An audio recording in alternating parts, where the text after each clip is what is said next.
Hey, QED coders, this is Michael. I am coming to you from Florida, where I am about to enjoy the company of fellow Pluralsight authors at the Pluralsight Author Summit. I am also preparing for Code Launch in just 1 week. The Code Launch World Championship is going to be in Dallas. I'm not going to be in Dallas, but the Code Launch World Championship is going to be in Dallas, and I am going to be monitoring Launch Kings from Florida. So I want to make sure that everything is working properly, and in my testing, I found a bug, and I want to share that bug with you. What you see here is the Code Launch Administrator user interface. So this is what the people who run Code Launch will see backstage while everybody is enjoying the show and using Launch Kings in order to vote for their favorite startup. Now, at this point in the show, the lightning round has completed. That means 3 finalists have advanced from the original 6. The state of the user interface right here is that we have already locked in the champion, Francis. Now, if something goes wrong and we need to change our champion selection, then we would hit this modify selection button here. And now we get to choose a different champion, and that champion will be shown on the user interface when we choose champion announced. That will push it to the front end, and people will be able to see the champion. And so we can see that right now Francis is the winner with 50,000 launch bucks. But now let's modify the selection and lock in the champion again. Action required. The lightning round is closed, but no champion has been locked in.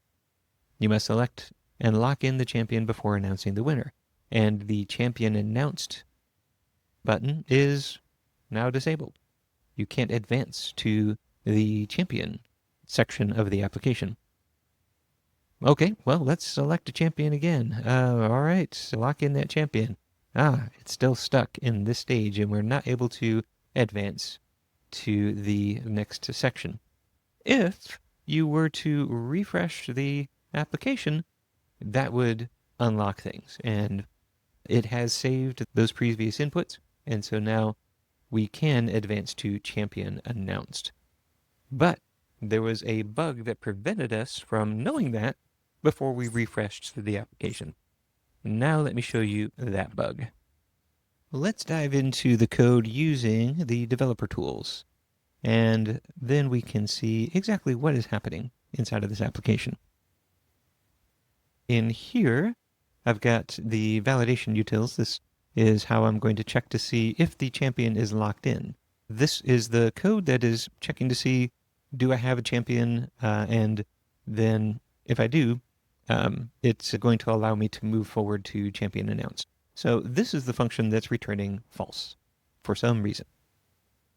Right here, the final round vote allocation. This is the line of code that is called whenever I select a champion. So I create a new fact, a new champion fact that is inside of the event. So the event is its predecessor. It's got a winner allocations JSON object that's been stringified. So that's its data property. And then it's replacing all of the previous champion data. So this is the array of the current state of what champions have been selected. So where do we get this champion data? Well, I'm glad you asked. We get it from right here, where the event dashboard uses the champion of event specification. So this is very simply, given an event, there's the event right there. I want to get the current champion of that event. What is this little helper function?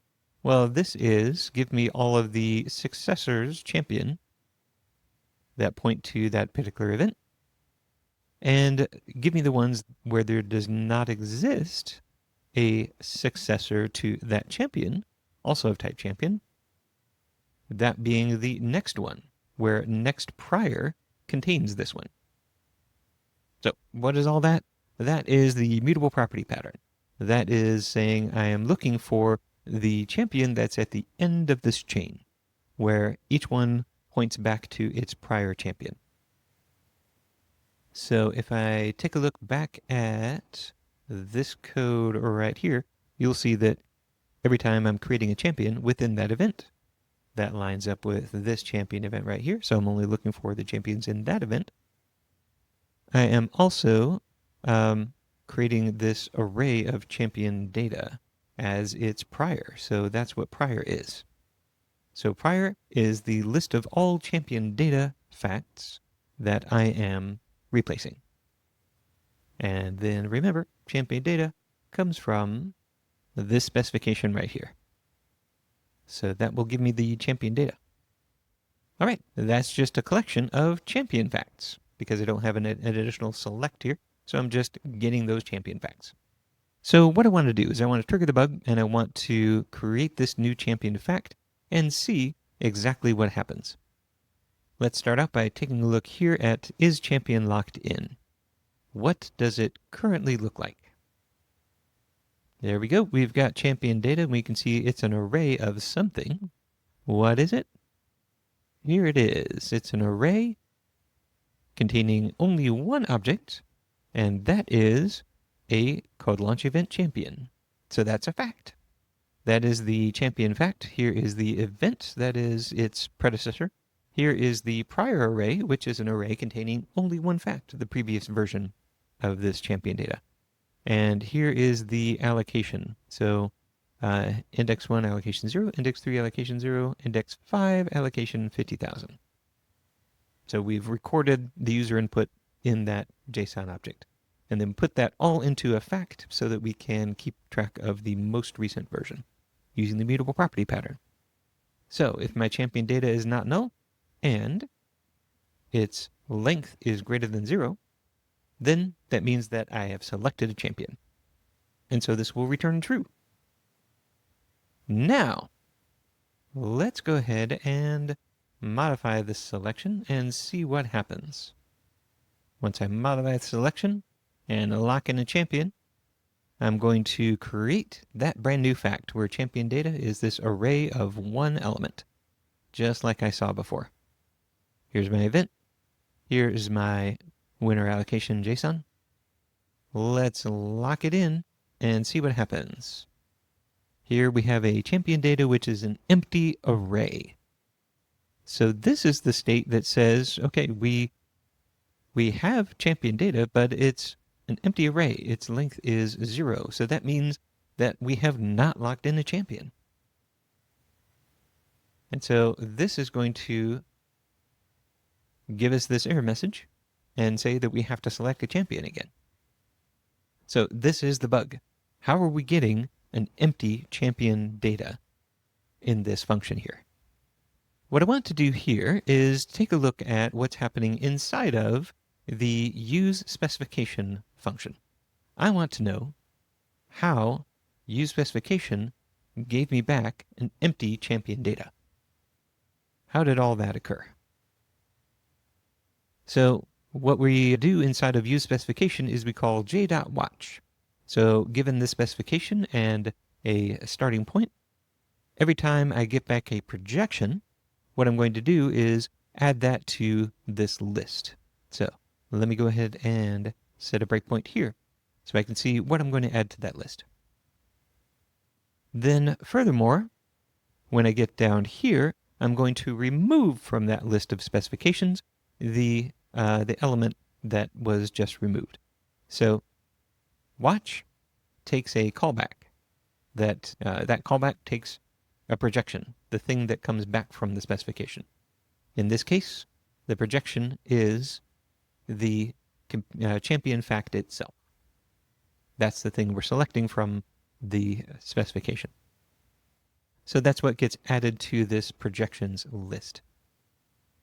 And then when all of the existential conditions change and they are no longer true for that object, then we're going to call this callback and we're going to filter that out from the list. And so in this case, because champion.current uses this existential condition where it not exists a next champion, that's the thing that will remove it. Once we record the next champion, it will remove the one that we have just put into the list. So let's see that happen.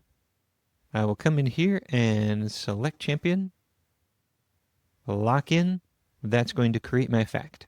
And creating that fact is going to trigger a couple of things to happen inside of that watch. First of all, that fact is going to invalidate the existential condition. So the previous one will be removed. And then the second thing is that it satisfies the condition, so it will add the next one. Actually, I think it might do those in the opposite order. Adds itself first and then removes the prior. But in either case, that's what we should see. So I'm just going to step over, and we should see it hit that breakpoint. There we go. So it has just notified us that we have a brand new projection. I can see this projection as being a LaunchKings event champion fact.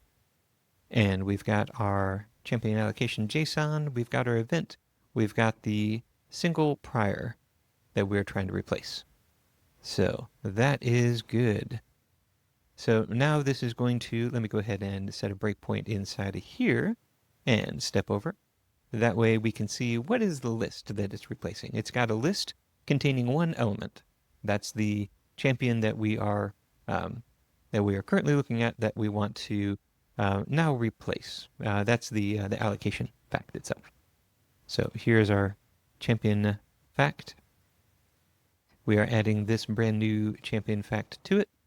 And when we do that, we will end up with an array containing two elements. If we continue, then the second effect will happen. We will now try to remove the previous fact. So again, let's put a breakpoint in here and do our step over. And now we are inside of that projection. So this is our list. It's got two elements in it. This is the fact that we just recorded. This is the one that we are trying to replace. And for all intents and purposes, they look the same, except for this prior array. Here, the prior array is referring back to this one, and this prior array is referring to one that's even further up.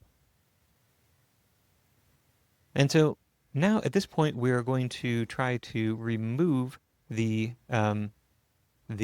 element, this one right here, this element key that was computed out here. So we've computed our element key for this particular element, stored it in this element key variable here.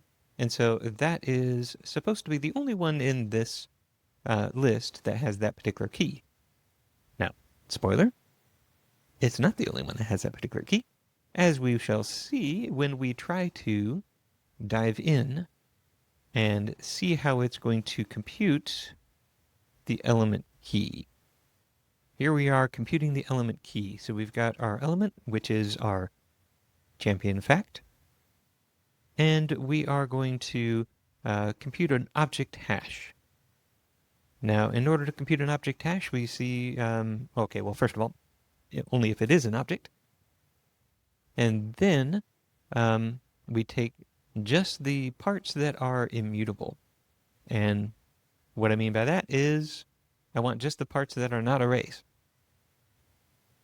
And so we're going to step over that, and let's capture just the parts of the element that are not arrays. And now here is immutable. It's just our champion allocation JSON, the event itself, and the champion type. Well, the original element contained this prior array. And now I have stripped that off, and so this now does not contain the prior array. So that means it looks exactly the same as any other fact, where we have allocated this particular amount to our different champions for this particular event. So compute object hash right here is going to give us back the same number for every element in that list. That is the crux of this this issue. And so we are losing the very thing that makes this particular version distinct from other versions. We're losing the arrays. So what I would really like to do, if it's at all possible, is I would like to use the fact hash in order to make this distinct. This is the use specification test from Jinaga React. So you can see that I've got a test right here, should update on edit. that is, in fact, setting up a very similar situation. So this is using an old version of the specification language, but we can still see that it's doing something very similar. So given an item, I want to find all facts of type item description, where the item description's item is that item. And there does not exist an item description next, where next prior is that description. This is a more verbose way of setting up a specification, and I have since changed to a different syntax. But this is still running the same kind of test. So if I go back down to should update on edit, we'll see that what it's doing is awaiting JDAP to create a new item description, and it's changing the value from description to replacement. And so that should result in the current data being the array replacement. So that test, as you can see, is passing. Everything is great. Why is that test passing when my situation would seem to indicate that this would give me back an empty array? Well, that's because I'm changing the value here from description to replacement. If I didn't change the value, this test would fail. Let me show you. Let's go from description to description, and now save it. When it runs, we will see it fails. Why does it fail? Because the current data is now an empty array. It expected all of this, and it received that empty array. That boils down to right here inside of use specification. When we compute the object hash, we will see that now when I debug it, boom, it will hit that breakpoint, and immutable will be this object that just has item, type, and value with the text description, not the text replacement. And that is exactly the same as the key that's already in the array. So if I continue, we get our test failure. So that means now I have a test that reproduces the issue, and I can fix that test. I'm going to start by asking the AI to take a look at the code that I'm investigating. So I give it a quick description of the problem with the use specification hook, and then I tell it to look at the Jinaga source code, which is brought in as a dependency into the Jinaga React library. And so I have it look inside of the node modules folder to find it. And then I ask it to describe how the situation might arise. So what I'm doing here is I'm just kind of filling up the context with enough information to make this happen. And you can see that it understands the problem quite well. So when a projection returns a fact, using the fact projection class inside of the Jinaga library, the hydrated fact includes fields, a type property, and predecessor properties that can be arrays of fact objects. And then it gives a good example here using the item description fact. So item description has a prior array, and so when hydrated, it's going to look like this. So the issue in compute element key is that it will remove all array properties before hashing, including predecessor arrays that distinguish facts. So here's an example, fact A and fact B, that differ only in the contents of their prior arrays, and after removing, both arrays become the same thing. And so the function should distinguish between arrays that are projection collections that should be removed for the key, and arrays that are fact predecessor properties that should be included, perhaps as a hash or sorted representation.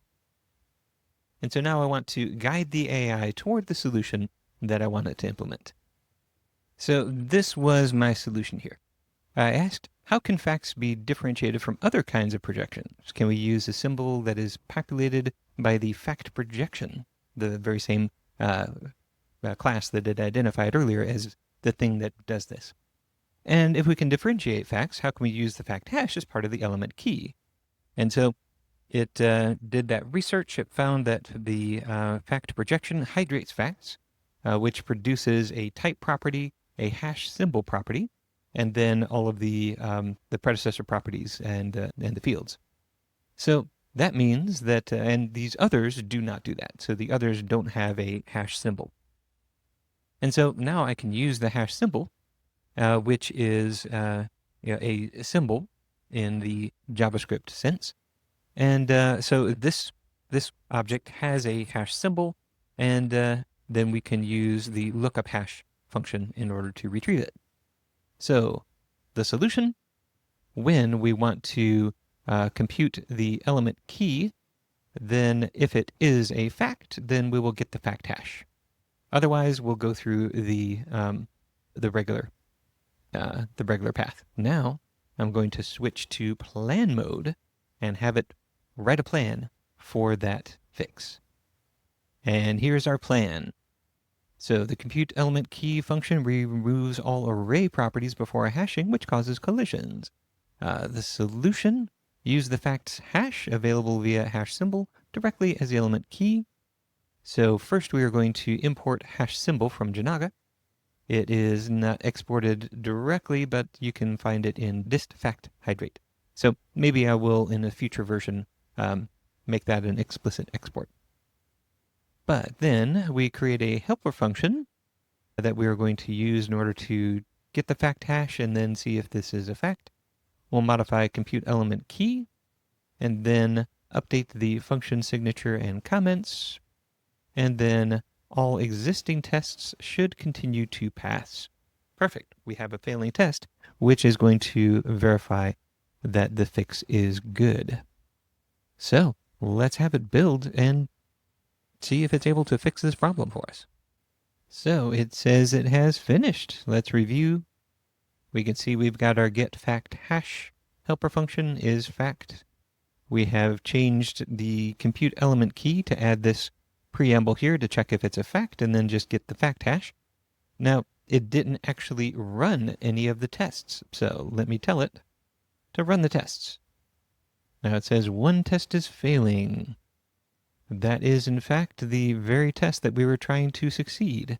So the issue, remove observables from object-only copies enumerable properties. So the hash symbol isn't preserved. Interesting. Okay. All right. So we've made an additional change here. Okay, so now we have added this little bit of code to the remove observables from objects. So we've got our projection, and the projection is going to remove all of the observables from all of the nested projections. And so right here, if the type of symbol is not undefined, so we know what the symbol is, then we're going to get the symbols, and if we find any, then we will apply those to the result. So we're going to copy the hashes into the results. And that was sufficient for it to pass the test. Okay, so that was a little bit more than it at first knew to do, but that's why we do tests. So this should fix the bug in Launch Kings. We'll see that if we edit the champion, then it's not going to erase both the champions and think that we haven't locked in a champion yet. And so that should fix it without any workarounds, because we have fixed the core of the Jinaga library. Well, not Jinaga itself, but Jinaga React. Very closely related. And so that means this fix is now available to everybody. And so it's my hope that once we get through all of these bugs in Jinaga, using both empirical methods like we did just here, and using mathematical proof, then everybody is going to be able to rely upon a solid foundation for building all their distributed systems. That's our goal. Let's keep working toward that. And I will see you next time.